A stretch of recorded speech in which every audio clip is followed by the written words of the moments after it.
I don't know, the word got out, and I wouldn't say that people were very understanding of where we were, but it's turning out that.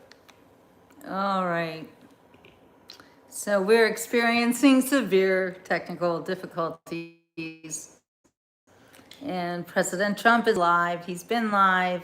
And it's been a day. So anyway, and I can't even stay on for much more than 10 minutes now because I have an appointment to get my car. It needs tire rotation. So there's that. All right, you guys, let's listen to what we can, and then I'm gonna have to check out, and here's what we do. Anyway, back to President Trump.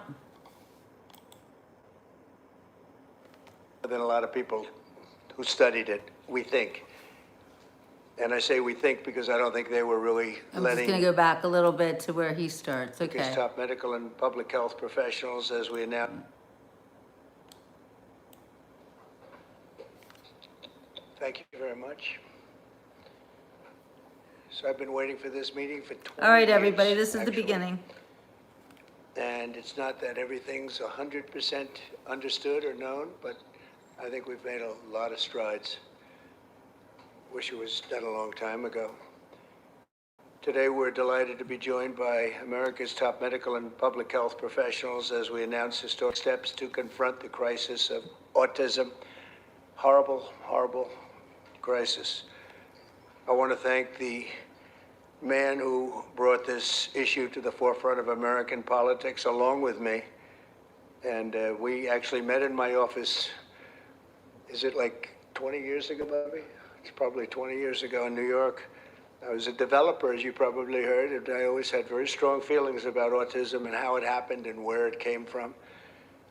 And he and I don't know, the word got out, and I wouldn't say that people were very understanding of where we were, but it's turning out that we understood a lot more than a lot of people who studied it, we think. And I say we think because I don't think they were really letting the public know what they knew. Thanks as well to the director of the National Institute of Health, Dr. Jay Bhattacharya, FDA Commissioner, Dr. Marty McCary. These are great people. Administrator of the Centers for Medicine and Medicaid Services, Dr. Mehmet Oz, and Acting Assistant Secretary of HHS, Dr. Dorothy Fink. So thank you all. Thank you, Dorothy, very much. The meteoric rise in autism is among the most alarming public health developments in history. There's never been anything like this. Just a few decades ago, 1 in 10,000 children had autism. So that's not a long time. And I've always heard, you know, they say a few, but I think it's a lot less time than that. It used to be 1 in 20,000, then 1 in 10,000. And I would say that's probably 18 years ago. And now it's 1 in 31, but in some areas it's much worse than that, if you can believe it, 1 in 31. And I gave numbers yesterday. For boys, it's 1 in 12. I was told that's in California where they have for some reason, a more severe problem. But whether it's 1 in 12 or 1 in 31, can you imagine? That's down from 1 in 20,000 and 1 in 10,000. And now we're at the level of 1 in 12 in some cases for boys, 1 in 31 overall. So since 2000, autism rates have surged by much more than 400%. Instead of attacking those who ask questions, everyone should be grateful for those who are trying to get the answers to this complex situation. And the first day all of these great doctors behind me were there, I told them this is what we have to find out. Because when you go from 20,000 to 10,000, and then you go to We speak English on this 12, show, Jose. Please speak English. you know there's something artificial. They're taking something. And by the way, I think I can say that there are certain groups of people that don't take vaccines and don't take any pills that have no autism. That have no autism. Does that tell you something? That's currently, is that a correct statement, by the way? There are some studies that suggest that, yeah, with the Amish, for example. The Amish, yeah. The Virtually. Amish. I heard none. See, Bobby wants to be very careful with what he says, and he should, but I'm not so careful with what I say. but you have certain groups. The Amish, as an example, You were warned. they have essentially no autism. First, effective immediately, the FDA will be notifying physicians that the use of well, let's see how we say that. Acetaminophen. Acetaminophen. Is that okay? Which is basically commonly known as Tylenol during pregnancy, can be associated with a very increased risk of autism. So taking Tylenol is not good. All right, I'll say it. It's not good. For this reason, they are strongly recommending that women limit Tylenol use during pregnancy unless medically necessary. That's, for instance, in cases of extremely high fever, that you feel you can't tough it out, you can't do it. I guess there's that. It's a small number of cases, I think. But if you can't tough it out, if you can't do it, that's what you're going to have to do. You'll take a Tylenol, but it'll be very sparingly. It can be something that's very dangerous to the woman's health. In other words, a fever that's very, very dangerous, and ideally a doctor's decision, because I think you shouldn't take it. And you shouldn't take it during the entire pregnancy. They may tell you that toward the end of the pregnancy, you shouldn't take it during the entire, and you shouldn't give the child the Tylenol every time he's born and he goes and has a shot. You shouldn't give a Tylenol to that child. All pregnant women should talk to their doctors for more information about limiting the use of this medication while pregnant. So ideally, you don't take it at all, but if you have to, if you can't tough it out, if there's a problem, you're going to end up doing it. The other thing that I can tell you that I'll say that they will maybe say at a little bit later date, but I think when you go for the shot, you do it over a 5-time period. Take it over 5 times or 4 times, but you take it in smaller doses and you spread it out over a period of years.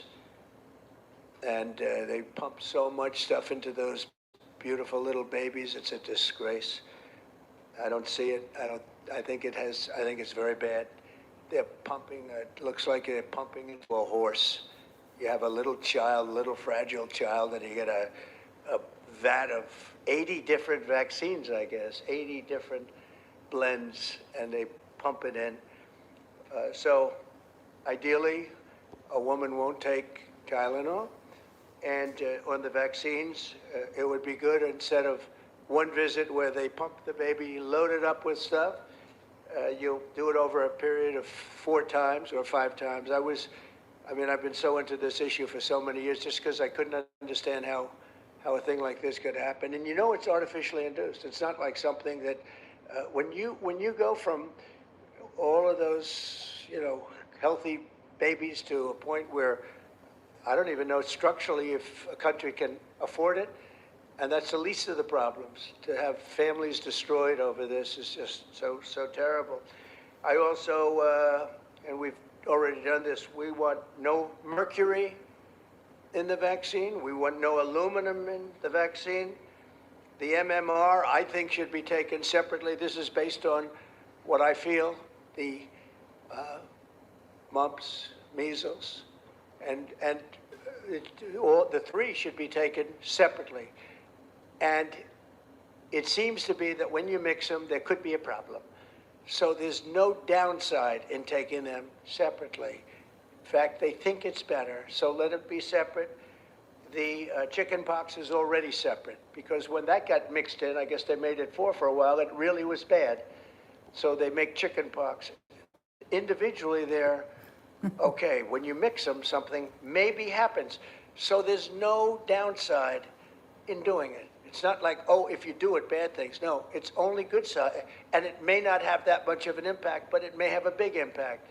So let those be taken separately. And then hepatitis B is sexually transmitted. There's no reason to give a baby that's almost just born hepatitis B. So I would say wait till the baby is 12 years old and formed and take hepatitis B. And I think if you do those things, it's going to be a whole different, it's going to be a revolution in a positive sense in the country.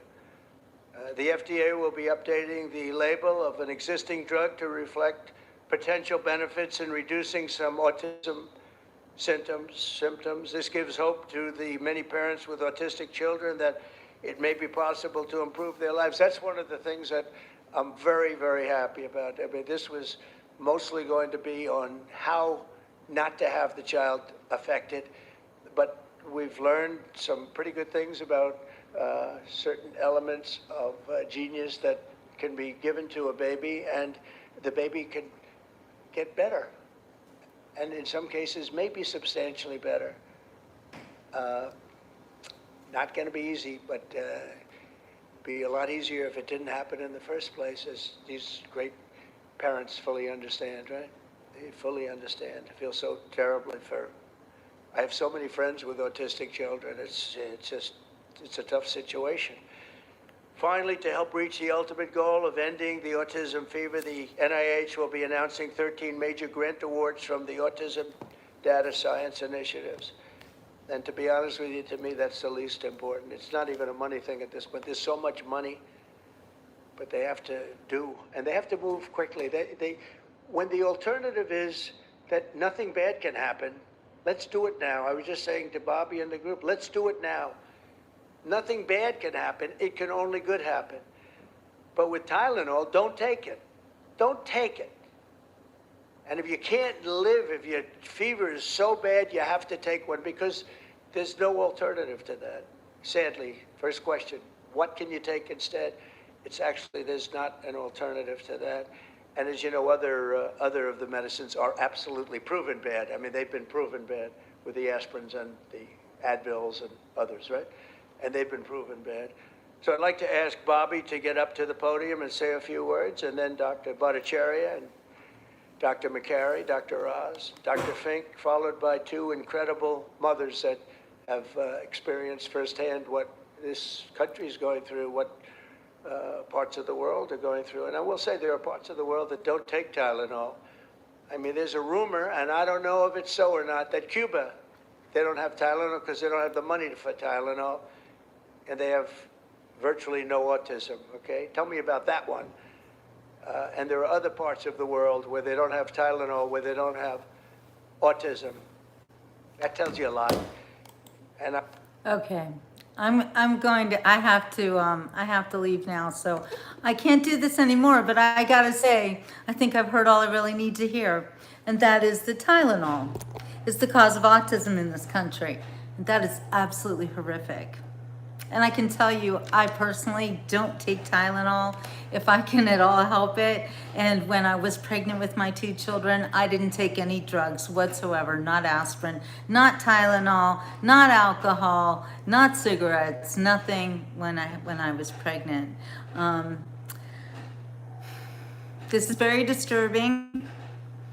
And President Trump is telling us that it's not just Tylenol, but pretty much all the rest of the drugs. So, all right, you guys, I'm sorry I cannot stay for the rest of the testimony from the other doctors, but we will come back later and we will talk about that.